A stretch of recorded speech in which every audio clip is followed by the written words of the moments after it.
dois, três, gravando. Olá pessoal, meu nome é Miraldo José do Nascimento, eu tenho 57 anos. Eu vou contar um pouquinho, eu tenho várias histórias para contar, mas eu vou contar uma história bastante significativa de como eu fiz uma transformação bem radical na minha vida. Eu era analista de sistemas, consultor já, eu estava no ápice da carreira, trabalhava com computador IBM/370, mainframe, um outro conceito, e estava entrando a microinformática, era 1998, eu estava, 1996, e eu estava com 35 anos de idade. Só que eu tinha muitas coisas na cabeça, minha cabeça não parava. Tá? Eu estava lendo, eu sabia que alguma coisa estava mudando e aquilo estava me incomodando muito e eu seria ultrapassado em algum momento. Mas isso não era só em 1996, não. Desde 1992, eu trabalhava perto da Universidade Federal de Minas Gerais, eu passava em frente à Faculdade de Ciência da Informação e dizia: eu vou fazer o meu mestrado aí em Ciência da Informação, porque eu não quero ser um intermediário da informação. Eu quero ser um gestor da informação. Eu quero estar na ponta, eu não quero estar no meio. E eu estava cansado daquilo, de ser o desenvolvedor ou implantador de software, o bonzinho que ia lá nos bancos, etc. E tinha que ouvir um monte de coisa, porque o sistema não funcionava, e o sistema, como todo sistema, dava problema. E eu estava cansado daquilo. Aí um dia, eu lá preocupado com isso, o que eu vou fazer da minha vida? Será que eu vou estudar microinformática para me adaptar à nova realidade do mundo? Porque eu estava acompanhando o mundo o tempo todo, lendo revistas internacionais, reportagens internacionais, livros, sobre tudo que estava acontecendo no mundo. Eu sempre fui uma pessoa muito atenta ao que está acontecendo no mundo. Tá? Vocês estão me olhando aqui, talvez estejam vendo umas coisas ali atrás, né? Fala, pô, esse cara é super antenado, né? Olha a televisão digital dele. Ela veio de lá, mas ela se transforma desde que a sua cabeça esteja pronta para transformar. E eu estava pronto para transformar, só não sabia qual caminho seguir. E aí um amigo me chega com um anúncio de jornal e fala assim: olha, aqui tem uma empresa aqui que não disse o nome, que está contratando pessoas. Na verdade, não é contratação, ela vai fazer uma seleção de pessoas com um projeto internacional em educação. Pô, mas educação é tudo que eu queria, é exatamente essa área. Tá? E só que tinha um problema, tinham duas exigências que eram complicadas para mim. Fluência em inglês, eu não tinha. Minha professora, eu só estudei inglês, só tinha estudado inglês no ginásio. Minha professora tinha uma grande experiência, ela tinha passado 5 dias na Disney. Tá? Então imaginem o meu inglês como é que estava. Tá? A outra questão era a microinformática. Eu tinha comprado um microcomputador, para que eu trabalhava num banco. Então, como eu estava com medo da crise, naquela época o microcomputador custava caro, mas meu dinheiro estava na poupança e eu estava com medo de ser confiscado. Eu fui lá e, com a desculpa, né, de sacar o dinheiro, eu comprei um microcomputador, mas foi mais para brincar. Eu entendia tanto de microinformática para quebrar a página do Word, era teclado Enter, né? Esse era meu conhecimento, feito Excel, né? Eu era fera em fazer soma, subtração, adição e divisão. Expert nisso, muito bom em Excel. Esse era todo o meu conhecimento de microinformática. E teriam 2 provas. Tá? Só que a prova seria unificada. Tá? A prova de inglês seria junto com a prova de informática. Você teria que falar sobre informática em inglês, da seguinte forma: você tinha 20 minutos para fazer a prova. Em um determinado momento, você começava a falar em português, em um determinado momento o coordenador ia estalar os dedos e você tinha que continuar o raciocínio em inglês, sem perder o ritmo, e sem se engasgar e sem errar. Você tinha que ser bom, perfeito, fazer essa transição do português para o inglês com a maior tranquilidade possível. Essa seria a grande avaliação. Mas eles abriram uma porta para mim. E eu acredito em uma coisa. Por que essa porta foi aberta? Eu sou um estudioso da teoria da psicologia analítica, a teoria junguiana. Eu estudei muito sobre sincronicidade e eu tenho fé, não tem nada a ver com lei de atração, nada dessas coisas. Isso é uma história muito antiga, desde Goethe, lá atrás, ele dizia o seguinte: quando você tem um desejo e esse desejo é ético e você se põe em movimento, o mundo conspira a seu favor, o universo conspira a seu favor. E foi o que aconteceu. Essa porta que se abriu foi o seguinte: você não precisa falar de microinformática, você pode falar de gestão da informação.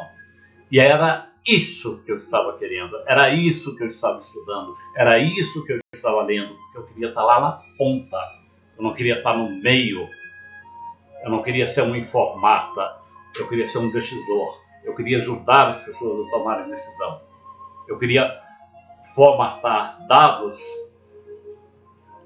e transformá-los em informação e conhecimento e participar do processo decisório.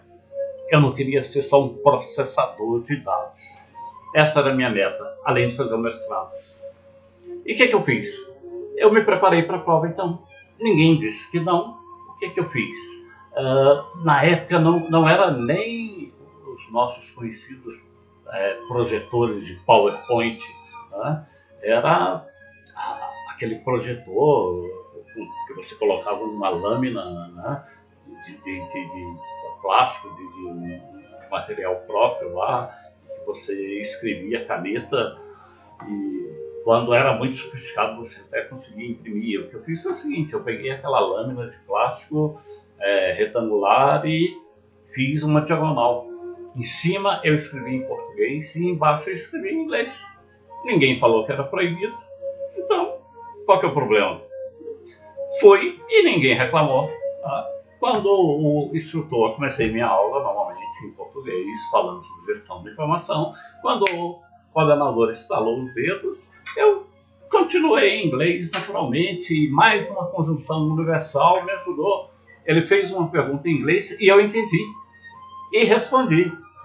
E pronto, aí tiveram vários outros testes. Para vocês terem uma ideia, o processo seletivo durou 3 meses.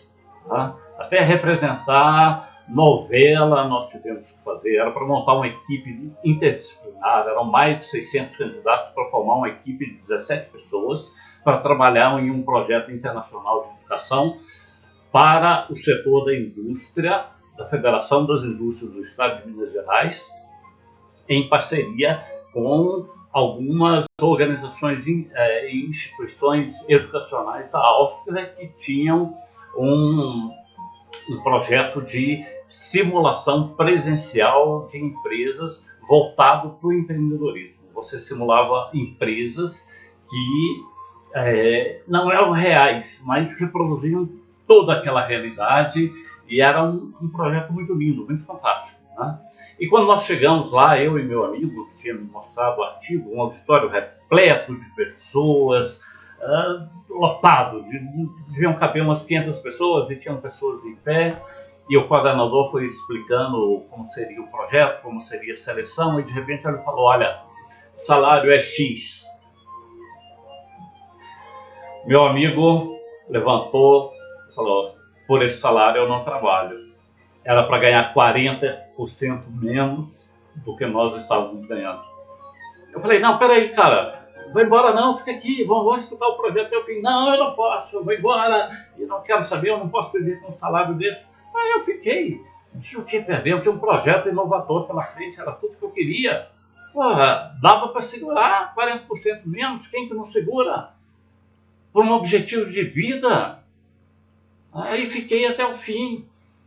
E o processo rolou, eu passei pela prova mais difícil, eu passei por outras seleções, etc. E 3 meses depois, eu já tinha quase esquecido dessa seleção, chegou um telegrama na minha casa, falando: você foi selecionado. Entre mais de 600 pessoas, eu era um dos 17 selecionados para o projeto internacional. Um detalhe: Eu ralei pra caramba, eu trabalhei pra caramba. O universo não conspira sem esforço, não. Eu passei lá várias noites, que nem aqui eu tô gravando vídeos em inglês, treinando a minha fala. Aqui eu tô falando de improviso, mas lá eu gravava, desgravava, gravava, desgravava, repetia, me olhava no espelho, fazia lendo, fazia sem ler, tentava decorar, imaginava que perguntas que o coordenador poderia fazer para mim, escutava coisas em inglês o dia inteiro, tá? Lia sobre gestão da informação. Eu não fiquei parado até o dia da prova mais difícil da minha vida. Bom, eu estava aprovado. E agora? Agora é a decisão. Ok, agora o que o meu colega tinha decidido lá atrás, eu não ganho, eu não vou participar disso, porque eu não vou ganhar 40% a mais, é menos, tá? Eu tinha que tomar uma decisão. Então agora você passou. Decida se você vai ganhar 40% a menos ou não. Eu juro que fiquei em dúvida. Naquela época, 1996, para você apresentar os documentos para ser contratado, você tinha que ter atestado de bons antecedentes. Isso significa muita coisa, né? Mas é alguma coisa da época. Então você tinha que ir na polícia, na delegacia de polícia, pegar esse atestado. O que eu fiz? Eu peguei, levantei, peguei um livro qualquer lá na estante, né? Olhei o título, nem nada, etc. Botei o livro debaixo do braço e fui. E cheguei lá na fila da delegacia, né? Eu já imaginei, eu levei o livro por quê? Porque pensando que tinha fila. Né? Aí peguei tranquilamente, abri o livro e abri na primeira página. E lá era um livro de um cara que tinha feito o percurso do caminho de Santiago de Compostela. Né? Aí que eu digo que nada acontece por acaso. E ali estava escrito: você pode não se lembrar, mas a primeira vez você fez um caminho muito importante, você teve a coragem. Aí você atravessou um túnel e veio para um lugar totalmente seguro e você nasceu. E essa agora é a oportunidade de você nascer de novo. Eu peguei o livro, fechei, falei: o universo me deu a resposta, eu encaro, eu estou pronto. Saí de lá correndo, peguei meu carro, entrei, bati na porta do meu gerente, pedi licença, falei: por favor, você poderia me demitir porque eu estou partindo para uma nova carreira e, se possível, eu trabalhei mais de 9 anos nessa empresa, eu gostaria que, se fosse possível, pagassem a multa contratual para mim, para eu ter alguma reserva de dinheiro, porque é para ganhar 40% a menos. Como eu tinha uma excelente relação, e isso é fundamental. Fundamental, tenha uma boa relação com a sua empresa, tenha. Por mais que você não goste do seu emprego, seja profissional, tenha uma boa relação com sua chefia, com sua empresa, trabalhe certo. Porque foi por causa disso que ele concordou e hoje eu sou grato a eles até hoje. Que eu saí com alguma poupança e pude me sustentar. E o que aconteceu? Eu vou dizer a vocês. Era um projeto internacional em parceria com a Áustria. Bem, eu comecei a trabalhar, eu comecei a dar aulas, eu fui aprovado no mestrado que eu queria. Eu comecei o meu mestrado porque eu trabalhava de manhã com planejamento estratégico, à tarde eu fazia mestrado, o pessoal me liberava também de manhã, a FIENG foi fantástica, né? Me dava flexibilidade de horário. A única coisa que era inflexível era o horário das aulas, que eu dava distante, lá em Contagem, né? Eu tinha que viajar muito, mas qual o problema? Primeiro momento que você fala assim: você trabalha pertinho de casa, que conforto, que maravilha. Aí você vai para um lugar distante e fala: meu Deus, eu vou gastar demais com gasolina, eu tenho coisa. Cara, a vida é muito maior que isso. Enfrenta o desafio, enfrenta o que a vida te chama. Tá? E foi o que eu fiz. E um ano depois, sabe o que aconteceu? Eu estava em Salzburg, cidade de Mozart, na Áustria. Eu tinha aulas, visitas à empresa, eu dava palestras em inglês, que eu fui aprimorando meu inglês. Quando chegava às 5 da tarde, Eu botava a minha mochila, que eu comprei lá, uma mochilinha bonita para subir os Alpes. Né? Não sei se você sabe, Salzburg fica na divisa exatamente na divisa da Áustria com a Alemanha. Eu comprava salame, charuto, vinho, colocava na minha mochila, pegava a trilha e subia os Alpes. Quando eu chegava lá em cima, depois de 2 horas mais ou menos, eu encostava numa pedra, abria o meu vinho, pegava um pão, cortava o meu salame, né? Comia, tomava meu vinho para relaxar. Já estava relaxado, estava feliz a vida, eu queria ficar mais feliz. Tá? E ali eu refletia sobre a vida. Bom, meus amigos estavam lá no boteco enchendo a cara de cerveja, mas tudo bem, é legal também. Eu não estou criticando eles. Eu que gostava de... Eu sou muito reflexivo, então eu gostava de ficar sozinho, né? E ali em cima dos Alpes, eu olhava para um lado e estava Salzburg, aquela cidade maravilhosa, cheia de música, e do outro lado, os campos da Alemanha. Eu não acreditava em mim mesmo. Era horário de verão, eu ficava lá até 10 da noite. Aí 10 da noite eu olhava o relógio, por quê? 10h30 iria anoitecer. Aí eu começava a descer. E assim foi minha vida durante 3 anos, uma vida maravilhosa, de muita conquista. Eu terminei o mestrado e eu tenho tanta história para contar. Aí depois mudou tudo, eu vim para Brasília e foram outras mudanças, foram barras para enfrentar, mas eu consegui. E por isso que eu acho importante, eu escrevi aqui no formulário aqui, qual que foi a coisa mais importante do meu treinamento com o Google? Motivação. Motivação. Muito mais que conteúdo, motivação. Tá? É isso que eu quero passar para vocês. Encara. Se a vida te chama, tá? Lembra do Joseph Campbell e o desafio do herói. Escuta e aceita o desafio. Vai e encara. Acredita na sua vida. Porque senão você não muda, você vai continuar no mesmo lugar. Eu tenho 57 anos e eu estou pronto para mudar a hora que eu quiser, a hora que eu desejar. Porque eu estou atualizado, eu estou atrás, eu estou correndo atrás. Todo dia eu estou aqui na internet me atualizando, sabendo das coisas. Eu namoro também, tá? Eu tenho namorada, eu tenho neto, eu tenho filho, eu tenho vida. Então é uma conjunção de coisas. Tá? Obrigado pela oportunidade, obrigado por ter compartilhado essa experiência e eu quero ver a experiência de outras pessoas também, porque vai ser muito importante para mim, vai me ajudar muito. Valeu, abraço.